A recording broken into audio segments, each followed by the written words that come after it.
Hi, my name is Deborah R. Richardson of Deborah R. Richardson LLC, and I help you clean up your vendor data, clean up your vendor processes so that you can pay the right vendor. Now, this week's vendor master file tip of the week is, what does the vendor team have to combat fraud? Really? That's it? Now, I am not trying to be sarcastic here. I'm hoping that maybe you can show this clip to someone in management or leadership that has the approval or authority to approve additional tools for you. And so we are going to contrast what the vendor team has against what Fort Knox has. So they've got that sign there that says welcome to Fort Knox, but it's got a big tank on it. So I don't know if that's really a welcome. But if you think about it, Fort Knox is the depository for gold. And I would call your vendor's banking gold, right? Because your vendors consider it that. That's how they get your payments. But a contrast here is that Fort Knox is guarded by the members of the U.S. Mint Police. Now, I didn't know this, but they are the oldest, one of the oldest federal law enforcement agencies. They were established way back in 1792. Can you think about it as the vendor team being the vendor police? Anyway, the officers, the U.S. Mint officers, Mint police, right? They undergo 12 weeks of basic training.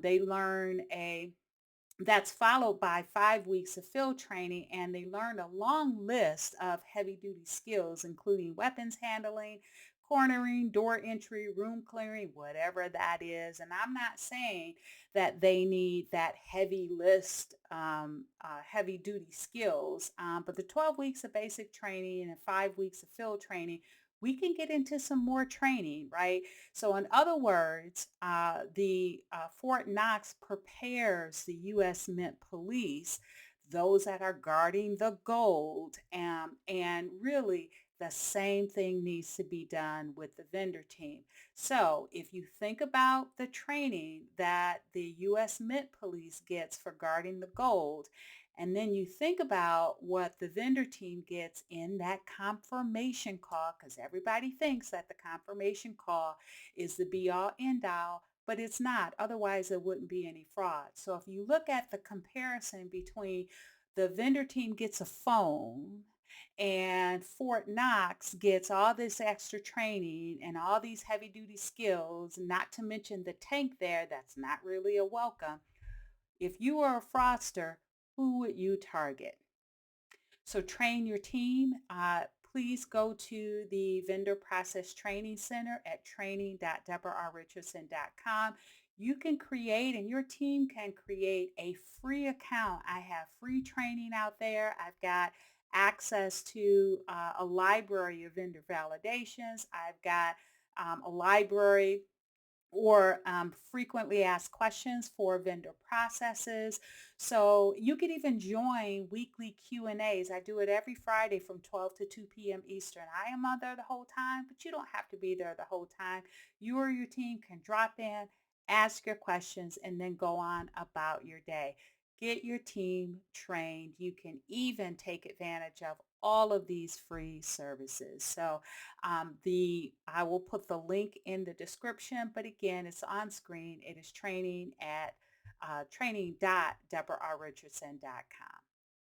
All right, so if you would like more information on how to improve your vendor process, you can go to my other website, deborarrichardson.com, for free tools and resources to avoid fraud, regulatory fines, and bad vendor data. And on the Training Center, I have over 149 annual hours of training for you and your vendor team. So check out the Vendor Process Training Center at training.deborarrichardson.com. Again, you can set up your free account and get access to all the free resources on that site as well. So good luck, and be sure to subscribe and hit the notification bell to be notified next Tuesday for the next Vendor Master File tip of the week.